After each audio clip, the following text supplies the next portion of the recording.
Pack with me Ashadham sale అయితే start చేసామో లేదో కానీ ఫుల్ ఆర్డర్స్ వస్తున్నాయండి. సో, ప్యాకింగ్ కోసం అసలు ఫుల్ టైమ్ ఇవ్వాల్సొస్తుంది. అండ్ ఈవెన్ ప్యారలల్‌గా మేము వీడియోస్ కూడా చేసి పోస్ట్ చేస్తూ ఉండాలి. లేదంటే వాళ్ళకి కస్టమర్స్ కూడా ఎలా తెలుస్తుంది స్టాక్ గురించి అప్డేట్స్ అనేటివి ఎలా తెలుస్తాయి. ఈ ఆర్డర్ వచ్చి ₹4000 ఆర్డర్ పెట్టారు. బట్ ఇది వెబ్‌సైట్ నుంచి కాదు. నార్మల్‌గా వాట్సాప్ నుంచి కూడా ఆర్డర్ పెడతారు కొంతమంది. సో, ఇది వాట్సాప్ నుంచి వచ్చిన ఆర్డర్ అనమాట.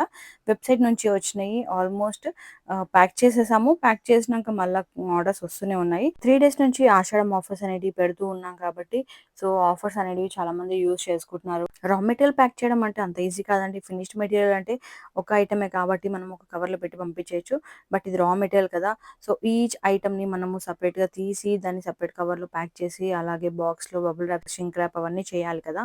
సో, చాలా టైం తీసుకుంటది. ఇదే పెద్ద ఆర్డర్ వచ్చిందనుకోండి ఇంకా అయిపాయే 1, 2 అవర్స్ అన్నా ఈజీగా పడుతుందనమాట ప్యాకింగ్‌కే. అండ్ ఐటెమ్స్ కూడా మిస్ అవ్వకుండా చూసుకోవాలి. చిన్న చిన్న ఐటెమ్స్ కూడా చాలా ఉంటాయి కాబట్టి చాలా సార్లు మిస్ అయ్యే ఛాన్స్ ఉంటుంది. ఎవరికైనా ఈ మిస్టేక్స్ చేయడం అనేది కామనే. బట్ మేమైతే ఆ మిస్టేక్స్‌ని తగ్గించుకోవడానికి ఇంకా చాలా చాలా బెటర్‌గా మా సైడ్ నుంచి ఏం చేయగలుగుతామో అన్ని ట్రై చేస్తున్నాము. ఈవెన్ ప్యాకింగ్ చేశాక మేము కంపల్సరీ ఫోటో అనేది మా దగ్గర ఒక ప్రూఫ్ లాగా పెట్టుకుంటున్నాము. ఏదైతే డిస్పాచ్ చేస్తున్నామో అనేది. అండ్ యాస్ వెల్ యాస్ ఎవరైనా వాట్సాప్ నుంచి ఆర్డర్ ప్లేస్ చేసిన వాళ్ళు ఉంటే వాళ్ళకి మేము ఒక ఫోటో కూడా ముందే సెండ్ చేస్తున్నాము. ఏమైనా మిస్ అయితే వాళ్ళు కూడా మాకు కన్ఫర్మ్ చేస్తారు కదా అని. సో, ఏదో మా సైడ్ నుంచి చాలా 100% ట్రై చేస్తున్నాము మిస్ అవ్వకుండా ఉండటానికి. ఇలా ప్యాక్ చేశాక ఇంక ఫోటో తీసుకొని మా దగ్గర కాపీ పెట్టుకోవాలి.